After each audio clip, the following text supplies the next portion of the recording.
Rajinikanth sir का बहुत बहुत शुक्रिया अदा करता हूं। ये हमने की एक तो उन्होंने मुझे आज बहुत शॉर्ट नोटिस पे बुलाया। दूसरा है रजनीकांत सर का बहुत बहुत शुक्रिया, उन्होंने मुझे बुलाया, इस लायक समझा।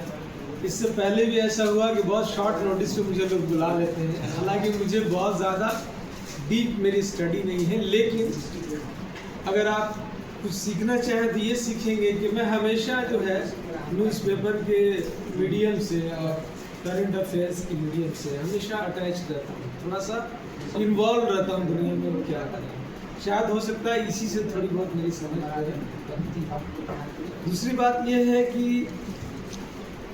रजनीकांत सर का जो ये डिपार्टमेंट है, पॉलिटिकल साइंस डिपार्टमेंट है, तो सिर्फ रामदयालु सिंह कॉलेज में भी नहीं, चाहे आप कहीं भी जाइएगा, एमयू में जाइए, जेएनयू में जाइए, बीएचयू में जाइए, ये वही विभाग है जो सबसे ज़्यादा एक्टिव रहता है करंट अफेयर्स।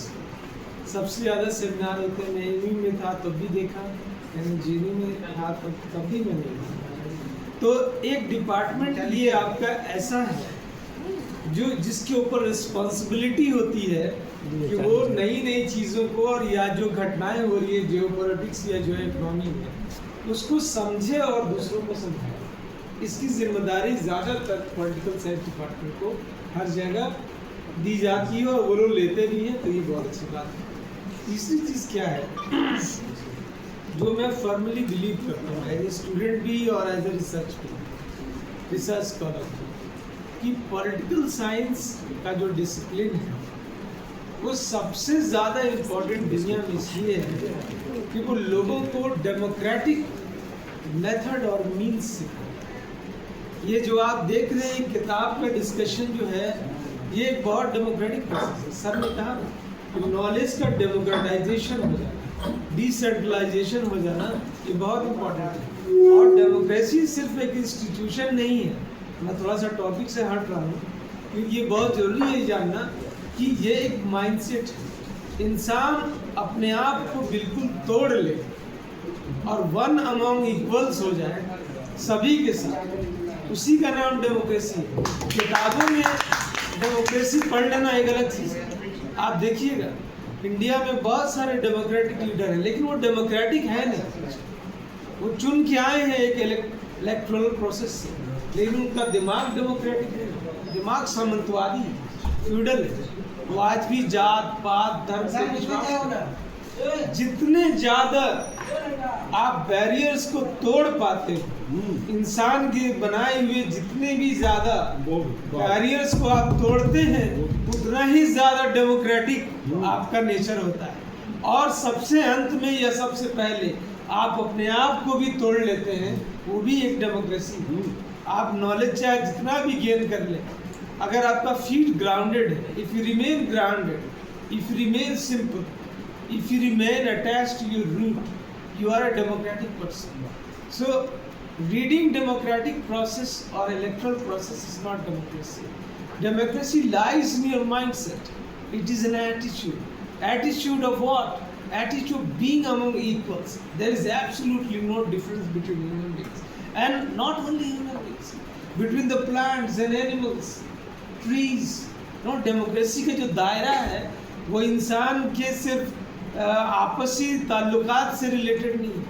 आप जानवरों को भी अगर प्यार करते हैं, पेड़ पौधों से भी लगाव करते हैं, आप अपने इन्वायरमेंट से भी लगाव करते हैं, जहाँ भी आप अटैच्ड हैं उसको अपने साथ मिला के देखते हैं। और ये बात पता है आपको, भगवद गीता में, कुरान में, सब में, कि इंसान जो है वो वातावरण के साथ मिलजुल के और समन्वय बना के रखता है।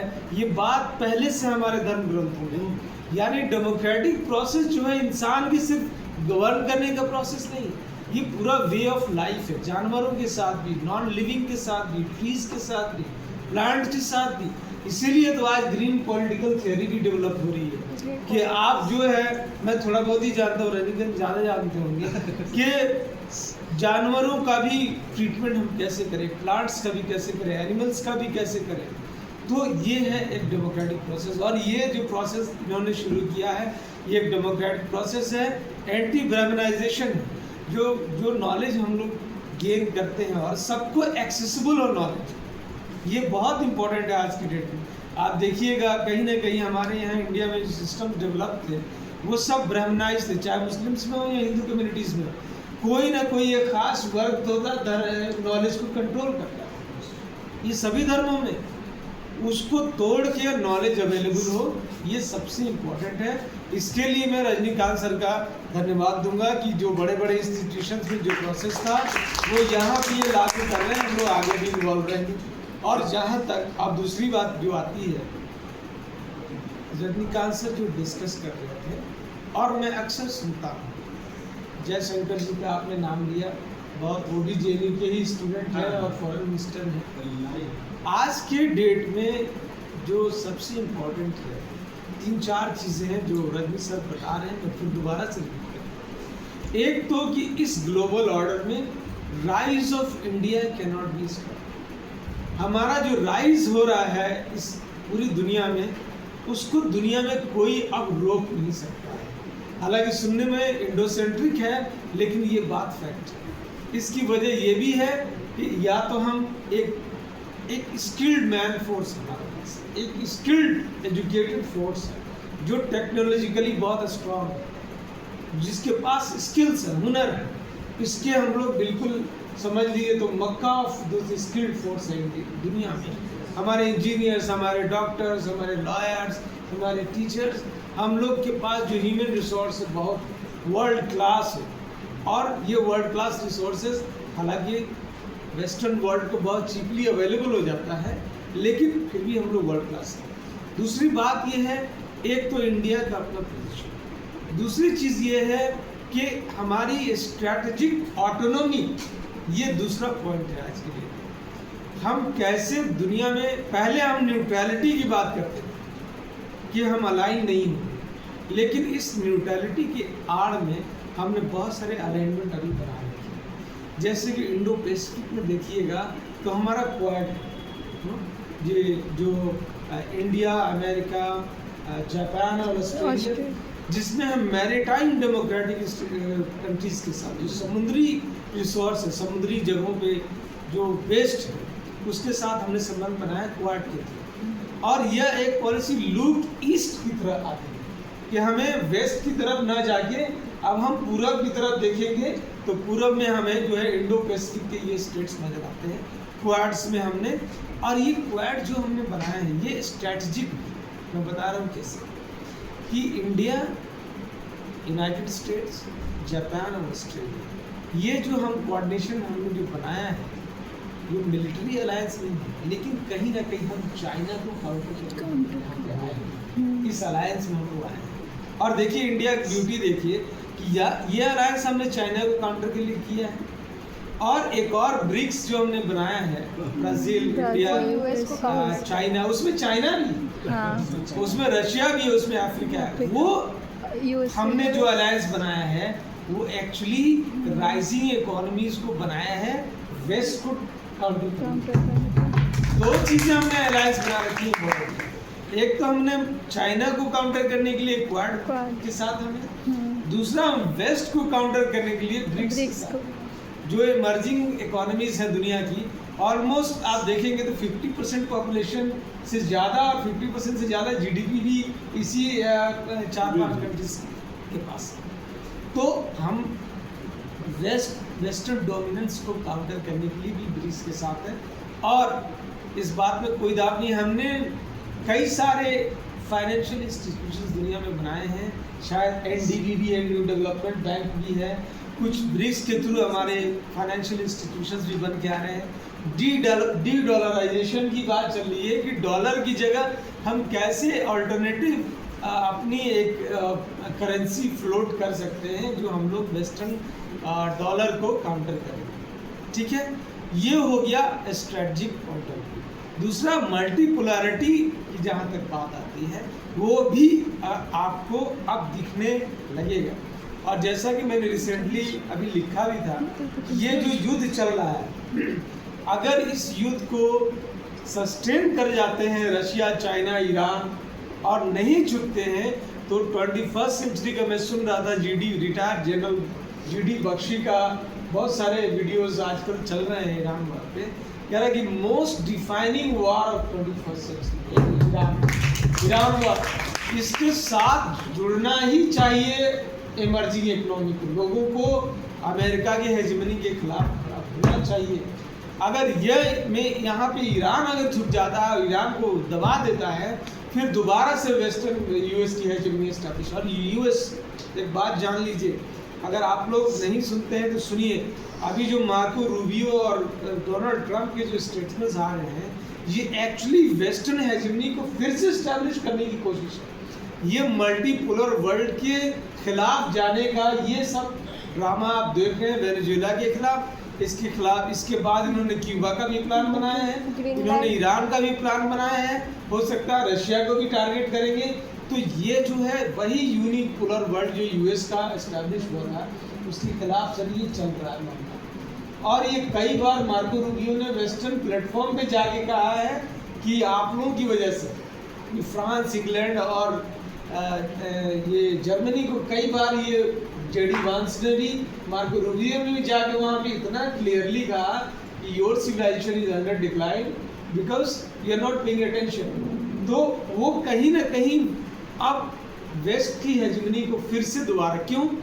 Rise of China, rise of India, rise of Brazil, rise of south Africa, ये जो कंट्रीज राइज हो रही हैं, आपको डेवलपिंग इकोनॉमी इतनी स्ट्रांग राइज हो रही है कि इसको लेके आपको यूनाइटेड स्टेट्स में खलबली मची। आपने कभी देखा होगा, अगर आप पढ़ेंगे तो यूएस की इकोनॉमी जो है $30 ट्रिलियन, चाइना की $20 ट्रिलियन है, और हम लोग की इकोनॉमी जो है $4 ट्रिलियन है।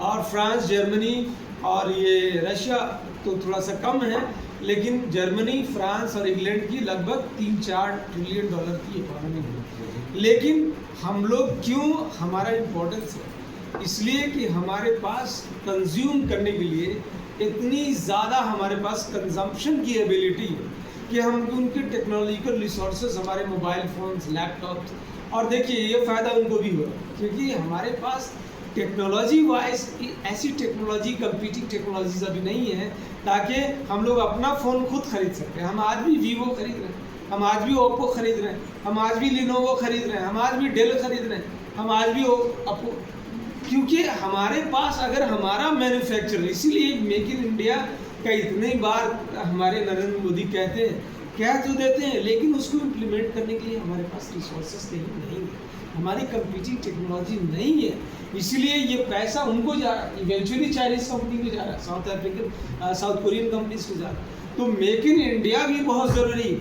हमारे पास अपने प्रोडक्ट होने चाहिए। आज देख लीजिए, अगर आप देखेंगे पूरा सिस्टम, अपने आसपास मोबाइल फ़ोन भी देखिएगा, ये हमारे पास बाहर की टेक्नोलॉजी, हम अपनी टेक्नोलॉजी अभी तक भी कंपीटिंग नहीं कर पाए। एक माइक्रोमैक्स का फ़ोन आया था, वो देखिए वो कंपनी आउट ऑफ मार्केट है, क्योंकि कहीं ना कहीं वो वीवो के साथ, ओप्पो के साथ compete नहीं कर पाए, उसकी प्रोडक्ट compete नहीं कर। खैर ये अलग बात है, लेकिन फिर भी मैं ये कहना चाह रहा हूँ कि हम लोग एक लगातार एफर्ट में लगे हुए हैं कि इंडिया को कैसे इस कंपीटिंग वर्ल्ड में एक डोमिनेंट पावर और एक राइज ऑफ इंडिया को हम लोग कैसे बना के रखें। और जयशंकर ने कई बार खुले में कह दिया वेस्टर्न पावर को, आपको याद होगा रजनीकांत जी, जब रशिया के साथ ये रेस्ट्रिक्ट करने की बात कर रहे थे तो जयशंकर ने खुलेआम फोरम में कहा था कि Europe thinks that the Europe interest is the world interest. Europe को लगता है कि यूरोप का फ़ायदा पूरी दुनिया का फ़ायदा है और उनका इंटरेस्ट से पूरी दुनिया चलेगी। और इसी पे इटालियन जो लेडी प्राइम मिनिस्टर है उसने भी कहा था कि ऐसी बात नहीं, रिब्यूट किया था इस आर्टिकल। तो मैं ये कहना चाह रहा हूँ कि अब इंडिया भी बोलने लगा है, अब हम लोग शांत नहीं बैठते। और जयशंकर जिसकी किताब सर लेके बैठे हैं, ये तो बहुत बार बोल देते हैं, जबकि पहले इतना नहीं बोला जाता था। ये अलग बात है कि हमारे प्रधानमंत्री उतना नहीं बोलते हैं, लेकिन जो उनके बोलने वाला विंग है अभी एक्टिव, वो बोलता है। तो हम देखिए, मैं बहुत ज़्यादा ले रहा हूँ रजनीकांत, ठीक है। तो मैं यही कहना चाह रहा हूँ कि मैं बहुत ज़्यादा डीप नहीं गया हूँ, लेकिन मैं जो ऑब्ज़र्व कर रहा हूँ वो यही ऑब्ज़र्व कर रहा हूँ कि ये सेंचुरी जो है हमारी इमर्जिंग इकोनॉमी की सेंचुरी है। और ये रेजिना राइजिना क्रॉनिकल्स और किताबें जो हमेशा इसमें डायलॉग चलते रहते हैं, और इसमें हमारी थर्ड वर्ल्ड जो राइजिंग इकोनॉमीज, जो डेवलपिंग इकोनॉमीज की बात चलती रहती है। और हम लोग अब मल्टीपोलर वर्ल्ड से दूर नहीं है। अमेरिका चाहे लाख कोशिश करे यूनिपोलर वर्ल्ड बनाने की, लेकिन अब नहीं बनेगा। इसका खतरा जो है सारी दुनिया देख रही है। तो ये चीज़ अब स्टॉप होना चाहिए। बस मैं यही कह के यहाँ पे बात बंद करूँगा। बाकी ये प्रोसेस जो शुरू हुआ है, रजनीकांत जी इसको आगे लेके चलिए, जो है इसको एंजॉय करेंगे और इससे सारी चीज़ें